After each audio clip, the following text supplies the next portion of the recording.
And Catherine, he says he has every right to fly back here to Lindbergh Field because he is a U.S. citizen, and tonight some believe this may be a case of racial profiling.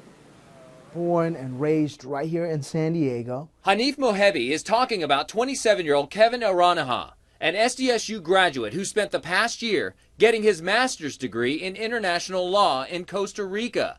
On June 5th, Hanif says Kevin was told at a Costa Rican airport that he could not fly back home to San Diego.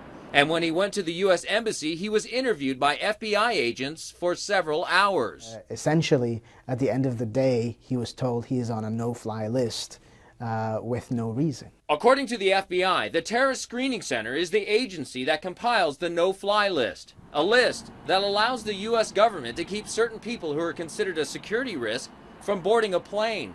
On his Facebook page, Kevin said, quote, "I don't have any felonies. I am not a druggie. I'm an educated American Iranian Muslim citizen. I guess that makes me a threat." One of our issue with no-fly list in general is that it's very vague. People get on it with no specific qualification that one can say, okay, this unique things, if this happens, then you get on. A local FBI spokesperson says agents here are well aware of Kevin's situation, but they cannot comment on the case at this time. So for now, Kevin must find another way to get back to San Diego without boarding a plane. It's very scary because it actually puts a lot of fear in the hearts of people. Well, next time they want to go to a vacation, they're thinking about it, well, you know, would that be my last time?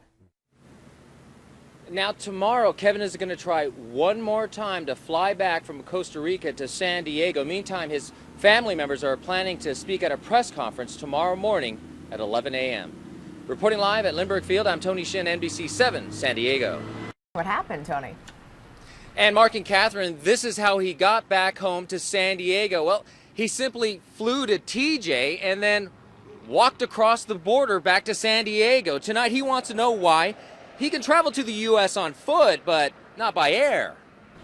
I'm happy to be home, finally in my own hometown, you know, where I was born and raised. You could see the relief on Kavon Iraniha's face and the faces of his parents and brothers who met him at the San Ysidro border crossing. For Kevin, it's been a long journey home. You see my bloodshot eyes, I'm still going through it. It's very tiring and it was very depressing. His journey began 2 days ago in Costa Rica, where the SDSU graduate just got his master's degree in international peace. He was at the Costa Rican airport ready to fly home when he found out he was on the U.S. government's no-fly list, which bans anyone considered a security risk from boarding a plane bound for the U.S. Kevin and his father spoke to FBI agents that day and say they didn't explain exactly why Kevin was on the list. Because I purchased a ticket for him, none of this makes sense. Whoever did this is not American. I'd like to know why they did that. A spokesperson for the Terrorist Screening Center, the agency that compiles the no-fly list, says they cannot release any information about any individual cases. Since being denied access on a U.S.-bound plane, Kevin had to wait and get on a flight from Costa Rica to the Tijuana airport. From there, he was able to cross the border on foot back into the U.S. These are basically the only clothes I had. Despite what he went through, Kevin says he will always love the country where he was born and raised. We have so many freedoms here that, you know, you don't get everywhere else.